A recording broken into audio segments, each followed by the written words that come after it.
얼마 전에 제가 우리 한 젊은 캐네디언을 만났습니다.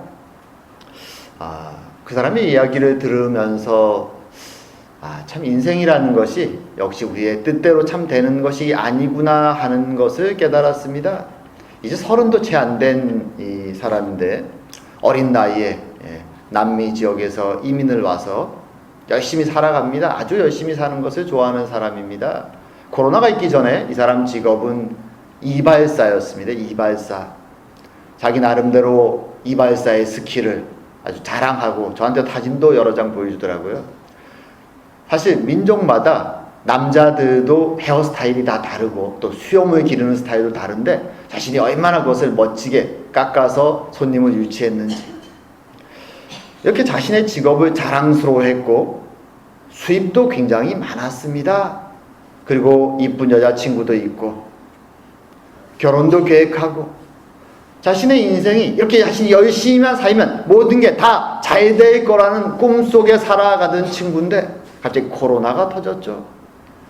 이발소를 아무도 찾아주지 않습니다. 그러자 거의 실업자가 됩니다. 졸지에 한 달에 5천만 원 이상 잘 벌던 사람이 그리고 이제 돈은 벌어야 되기 때문에 지금은 쓰리잡을 3가지 종류의 일들을 파타임으로 나누어서 하면서 열심히 뛰어다닙니다. 물론 코로나 2년 동안은 그 전에 다녔던 즐거운 휴가도 다녀보지 못하고 그저 그렇게 열심히 살았습니다. 코로나가 끝나가지만 상황이 별로 바뀌지 않습니다. 그전에는 그렇게 사이좋고 사랑했던 여자친구와도 거리가 점점 멀어지고 다투는 시간이 많아집니다. 왜냐하면 자신은 이렇게 뼈 빠지게 열심히 노력하고 자신들의 미래를 꿈꾸고 있는데 여자친구는 2년 동안 직업을 쉬면서 정부에서 보조금을 받는 생활에 너무 익숙해지다 보니까 이제 코로나가 끝나가는데도 별로 일하는 것에 열심이지 않은 것이죠. 이전에 모든 것이 풍족할 때는 서로 불만이 없고 사랑만이 넘쳤는데 삶이 빠듯해지고 힘들어지자 불만족스러운 부분들이 서로 보이는 것입니다. 그러니까 서로 분노에 차서 다투고 서로를 비난하고 질책하고 싸움이 계속된다고 말합니다. 그 이야기를 제가 이렇게 들으면서 참 그래, 우리의 인생은 그 친구가 잘못한 것도 아닌데 갑자기 찾아온 이런 일들 때문에 인생이 완전히 바뀌어버리는 일들이 벌어진다는 것이죠. 물론 이 어려움을 잘 극복하고 다시 넘어가면 다시 좋은 시절이 올 수도 있습니다. 하지만 이 젊은이에게는 참 벅찬 순간을 지금 힘든 순간을 살아가고 있는 것이죠. 인생이 왜 이렇게 모든 것이 짜증스럽고 힘든지 모르겠다고 말합니다. 사실 신앙이 살아가는 인생에도 이런 일들이 전혀 예기치 못한 때에 갑자기 우리를 찾아올 수 있습니다. 때론 두려움으로, 때론 유혹으로 우리를 흔들어 놓죠. 평안한 우리의 마음을 때로는 분노로, 걱정으로, 근심으로 흔들어 놓는 순간들이 나의 잘못과는 아무 상관없이 우리 앞에 덜컹하고 찾아올 수가 있습니다. 오늘은 이 사도 바울의 중보의 기도의 내용을 보면서 그런 험한 인생, 그런 인생길을 살아가는 우리가 어떻게 하나님 백성으로서 하나님 우리에게 요구하시는 기쁨과 감사의 삶을 살아갈 수 있을까? 한 번 더 고민해보고 생각해보는 시간을 갖기 원합니다. 자, 오늘 사도 바울의 중보의 기도의 2번째 부분을 보고 있습니다. 사실 사도 바울이 이 중보의 기도를 하는 중요한 이유 중에 하나는 무엇인가 하면 이 에베소 교회 교인들이 자신이 감옥에 갇힌 이 일 때문에 두려움과 걱정 속에 빠져 있기 때문입니다. 에베소 교인들은 우리가 고대 역사를 공부해 보면 알지만 이 에베소 지역은 풍족한 소아시아 지역, 지금은 터키에 속한 지역의 큰 도시죠. 풍요로운 도시입니다. 그리고 바울을 만나서 전도를 받고 하나님에 대한 믿음을 갖게 되고 그리스도의 십자가의 복음을 믿고 이제 크리스찬으로 살아갑니다. 영원한 진리를 발견했기에 모든 것이 기쁘고 즐거웠습니다. 하지만 상황이 조금씩 바뀌어갑니다. 새로운 종교를 믿는 자신들에 대해서 자신들의 주변 친구들과 이웃들, 그리스인들과 로마 사람들의 눈빛이 좋아지지 않습니다. 점점 자신들을 이상한 사람들로 몰아가고 비난하고 공격하는 일들이 벌어지기 시작합니다. 그리고 자신들이 마치 예수님을 바라보듯이 존경으로 바라보고 따랐던 사도 바울은 지금 로마의 감옥에 갇혀 있습니다. 어찌됐지 한치 앞을 알 수 없는 인생이 펼쳐지기 시작하는 것이죠. 실제로 얼마 뒤부터 큰 박해의 사건들이 로마 전역에 에베소에도 찾아옵니다. 이런 걱정과 두려움 속에 빠져있는 성도들을 바라보면서 오늘 사도 바울은 위로와 격려를 위해서 이 중보의 기도를 그들에게 들려주고 있는 것입니다. 사실 신앙의 길을 가다 보면 신앙을 방해하는 일들이 심심찮게 계속 일어납니다. 그저 하나님을 열심히 믿고 모든 것이 잘 풀려서 해피하게 인생을 살아가는 것이 당연한 것 같고 좋을 것 같지만 우리의 인생은, 여러분도 오랜 인생을 살아왔지만 그렇게 우리 마음대로 우리 뜻대로 순탄하지 않습니다. 우리의 인생길은 복병들이 숨어있죠. 갑자기 재해가 일어나기도 하고 질병이 일어나기도 하고 또는 우리를 속이는 사람들이 찾아오기도 합니다. 어떤 때는 그것이 불행한 일로 우리의 신앙을 흔드는 일도 있지만 어떤 때는 세상의 부귀영화 같은 화려하고 멋진 축복처럼 보이는 이 일이 유혹으로 우리 앞에 떨어져서 우리를 흔들 수도 있습니다.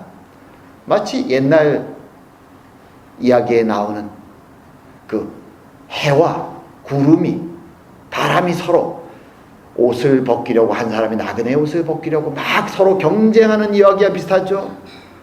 한쪽은 따뜻한 햇빛이 점차 그 사람을 덮여서 스그머니 처음엔 좋았지만 따뜻함 속에 그 옷을 벗기려고 시도하는 것처럼, 한쪽은 험한 바람으로 옷을 벗기려고 하는 것처럼 인생은 우리를 무너뜨리는 방식이 여러 가지가 있습니다. 우리의 신앙을 무장해제해버리고 우리를 흔들고 무너뜨리는 일들이 여러 가지로 다가오죠. 오늘 사도 바울의 말씀은 그런 우리의 인생에, 우리의 신앙을 흔들고 무너뜨릴 수 있는 복병들을 만날 때 우리는 어떻게 하나님 앞에서 우리의 신앙을 붙잡고 나아갈 수 있는가 고민해 보라고, 그리고 이렇게 가자고 사도 바울은 중보의 기도를 하나의 샘플처럼 에베소 교인들에게 들려주고 있는 것이죠. 우리도 알죠. 하나님 백성으로서 하나님이 진리를 알고 이 길을 나아가면 좋다는 걸 알지만 그것이 쉽지가 않습니다. 우리의 믿음을 흔드는 일들이 자꾸 생깁니다.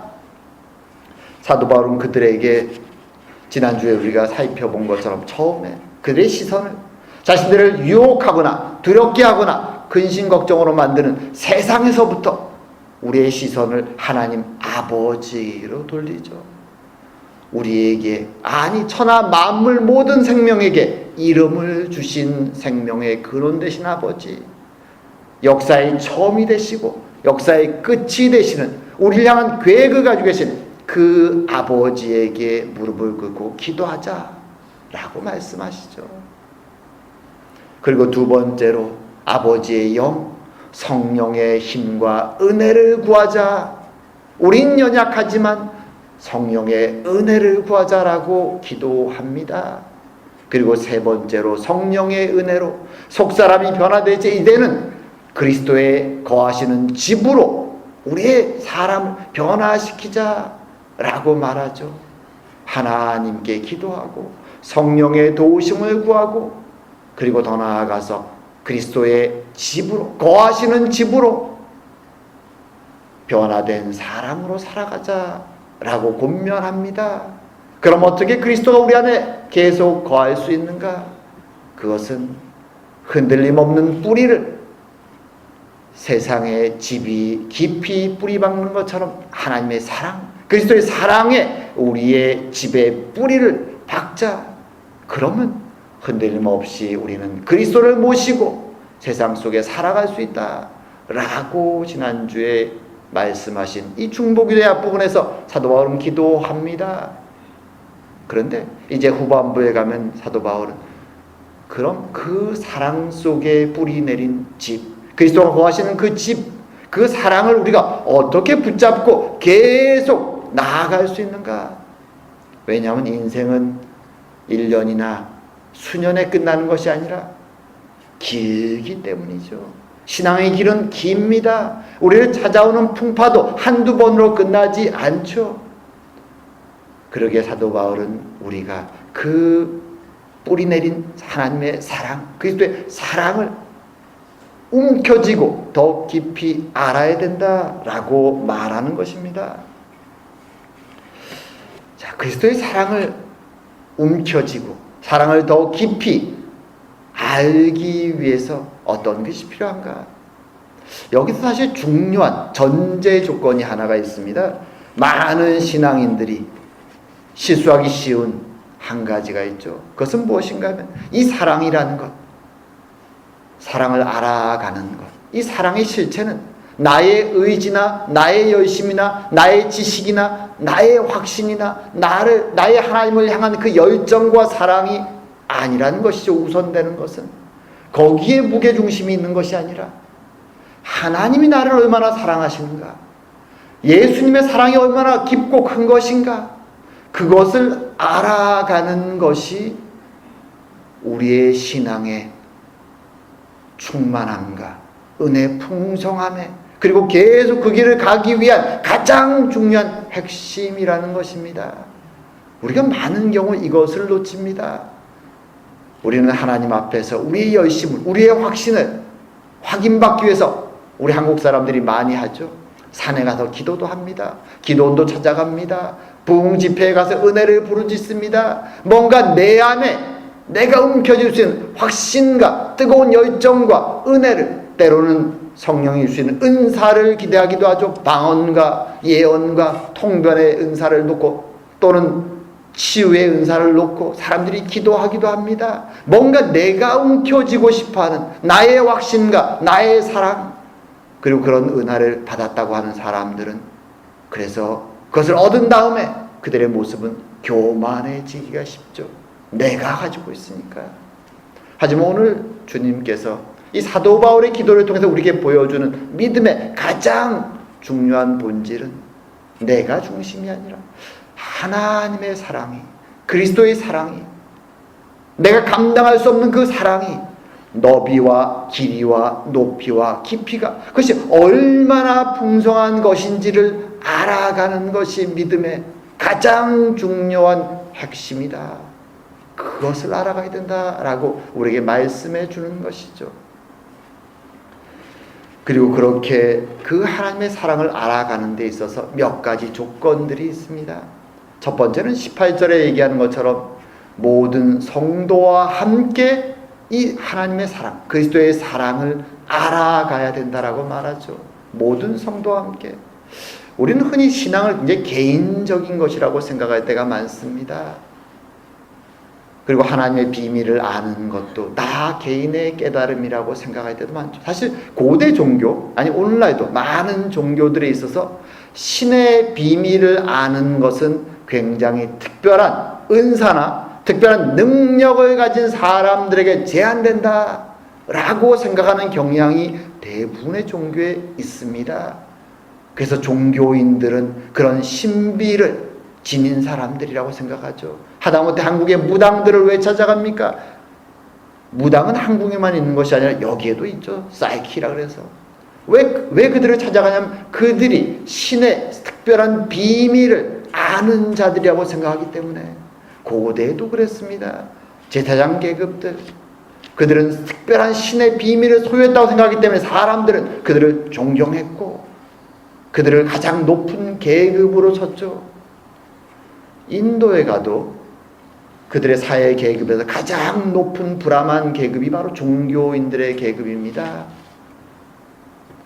왜냐하면 그들은 신의 특별한 지식과 비밀을 소유했다고 생각하기 때문에. 하지만 우리 기독교는 하나님의 비밀을 무슨 종교인들, 목사나 신부나 특별한 사람들이 소유한 것이 아닙니다. 하나님의 진리, 성경 66권, 우리가 가지고 있는 이 진리는 오픈되어 있죠.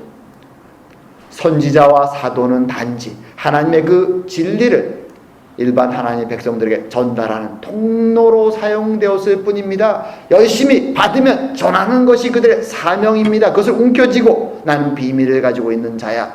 무슨 점장이나 신비 종교의 제사장들처럼 그렇게 움켜쥐고 자신의 목을 힘을 주고 살아가는 것이 기독교의 진리를 소유한 자의 모습이 아니라는 것이죠.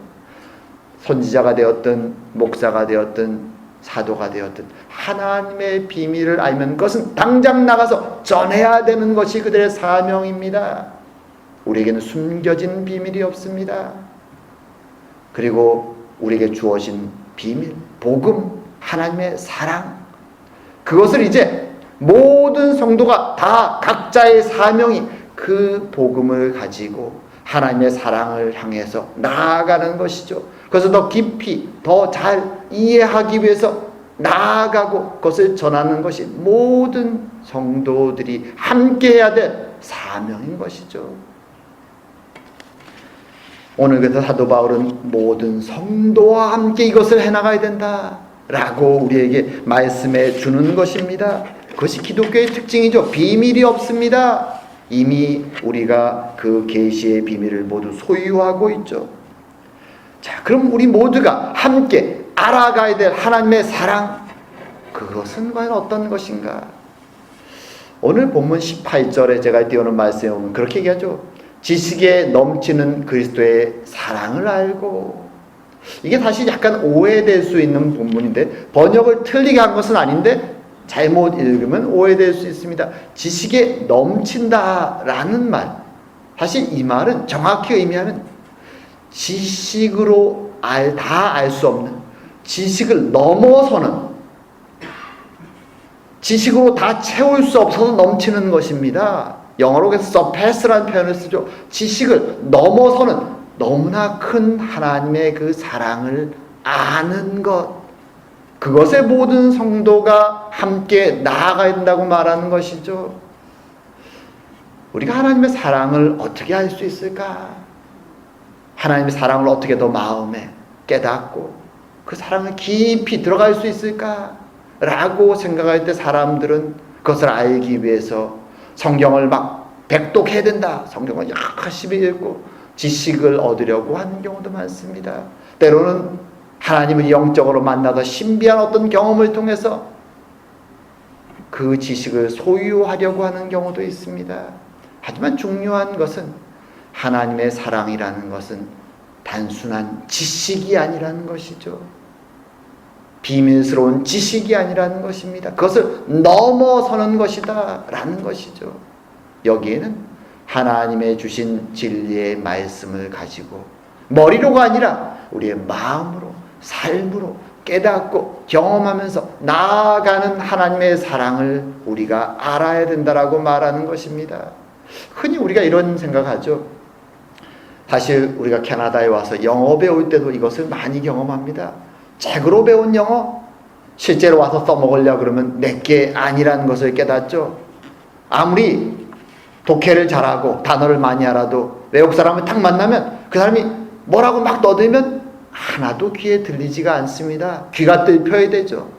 그리고 귀가 뜰피고도 또 외국 사람들이 쓰는 표현과 또 말하는 방식, 그것을 지식이 아니라 내 삶으로, 몸으로 내 몸이 먼저 반응한 수준까지 가야지 능숙하게 언어를 쓸 수 있죠. 운전도 마찬가지죠. 처음에 열심히 책을 보고 운전을 배우고 교습장에서 실습을 하고 이제 어떻게 작동하는지 다 알았다고 해서 운전 기술이 끝나는 것이 아니죠. 실제로 도로에 나가면 예측할 수 없는 여러 상황들이 벌어집니다. 그 속에서 하나하나 경험하면서 때로는 실수도 하고 거의 사고가 날 지경까지 때로는 가는 일도 벌어지면서 하나하나 일들 속에서 우리는 조금씩 운전을 능숙하게 가죠. 나중에는 내 몸이 반응하죠. 내 머리가 반응하는 것이 아니라 하나님의 사랑을 아는 것이 지식을 넘어서는 하나님의 사랑을 아는 것은 바로 그 수준을 이야기하는 것입니다. 그러기 위해서 필요한 것이 하나님의 공동체죠. 이 하나님의 사랑에 대해서 오늘 그렇게 얘기하죠. 너비와 길이와 높이와 깊이, 그것이 얼마나 풍성한지를 그렇게 얘기합니다. 길이란 것은 무엇일까요? 그리스도와 하나님의 사랑의 길이, 얼마나 오래전부터 하나님이 우리를 사랑해 오셨는가. 우리가 알기 전, 우리의 영혼이 생겨나기 전부터 주님의 작정과 예정 속에서 지금까지 그 긴 시간 속에 주님은 우리를 사랑하고 오셨구나 라는 것. 그 깊이가 얼마나 깊은가. 자신의 목숨을 바쳐가면서까지 그의 백성을 구원하시기 위한 그 사랑, 우리는 사실 따라갈 수 없는 그 사랑, 그것이 얼마나 깊은 것인가. 그리고 그 사랑이 얼마나 높고 넓은 것인가. 유대인들은 자신들의 민족만을 하나님이 사랑한다고 말했지만 하나님은 인종과 그리고 언어와 민족의 구분 없이 모든 사람들을 사랑하셨고 받아들이기 원하십니다. 이 하나님의 사랑을 우리가 깨닫기 위해서는 혼자 집에서 열심히 기도하고 성경만을 본다고 알 수 있는 것이 아닙니다.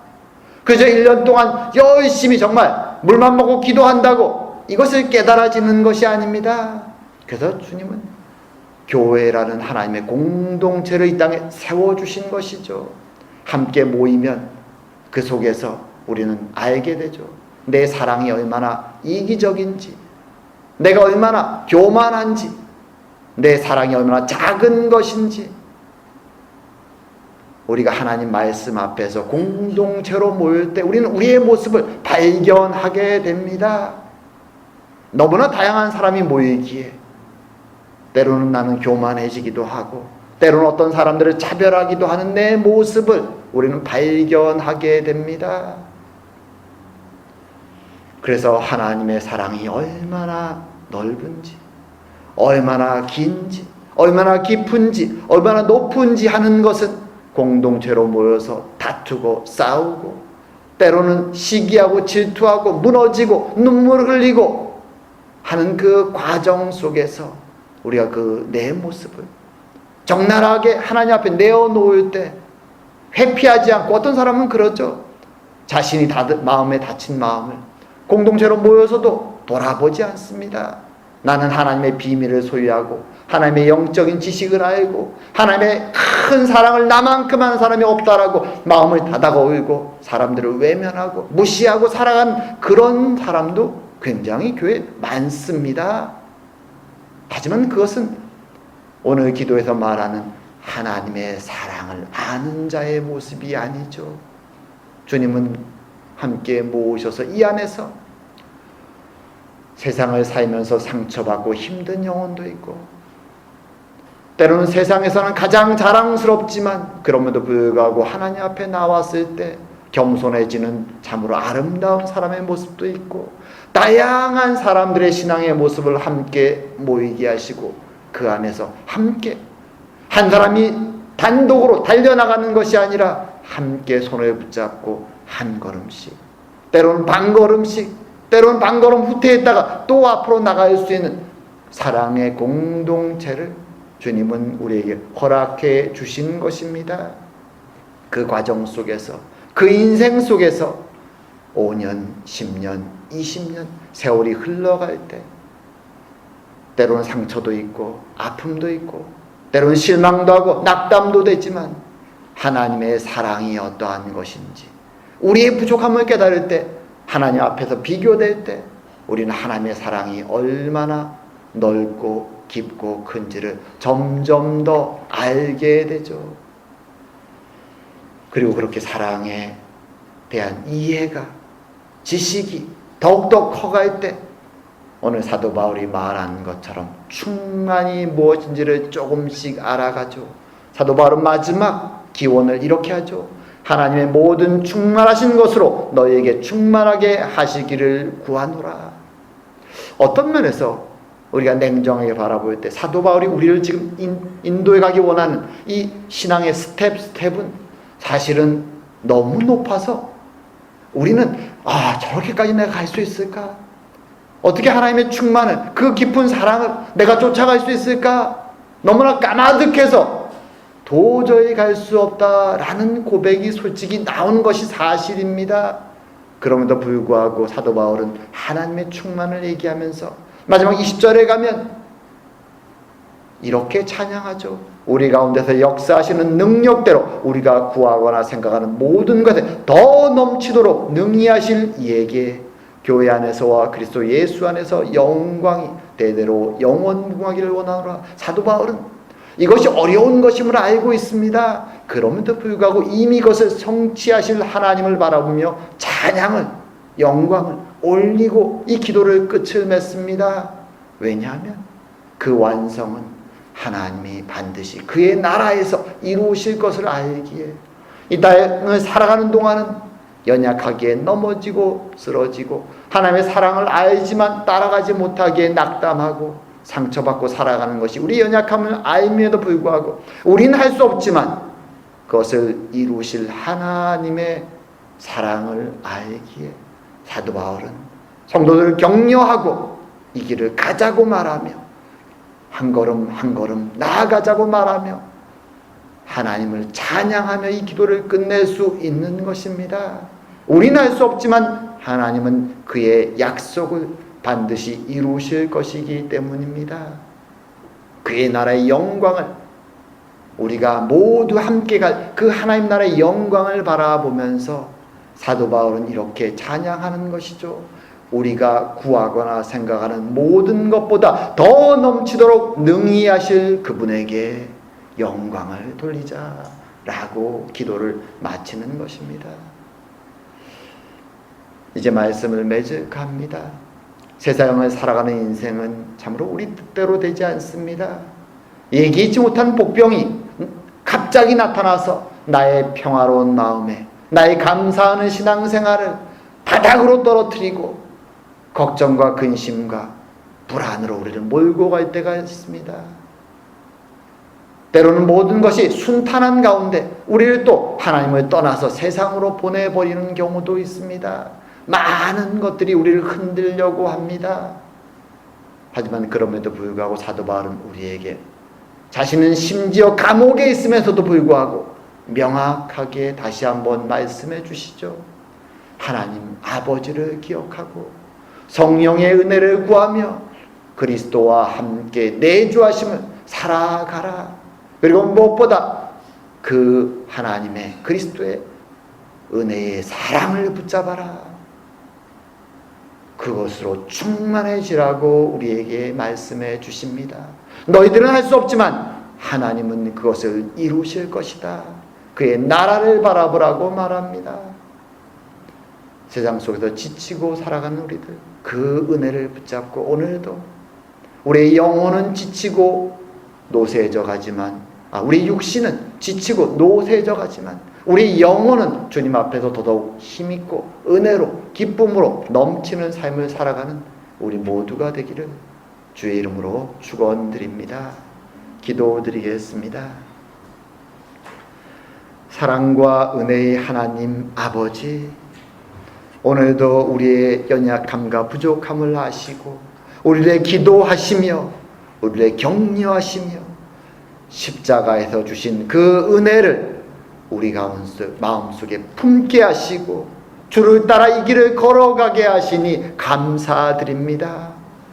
세상 모든 유혹 속에서 시련과 어려움 속에서도 무엇보다 우리를 향하신 하나님의 사랑을 붙잡게 하여 주시옵고 십자가의 은혜를 붙잡게 하여 주시오며 모든 길을 걸어 주님이 예비하신 그 나라의 영광에까지 도달하는 저희 모두가 될 수 있도록 은혜 내려 주시옵소서. 사도 바울의 기도처럼 그 모든 약속을 이루실 하나님을 바라보고 감사하오며 모든 말씀 예수님 이름으로 기도드립니다. 아멘.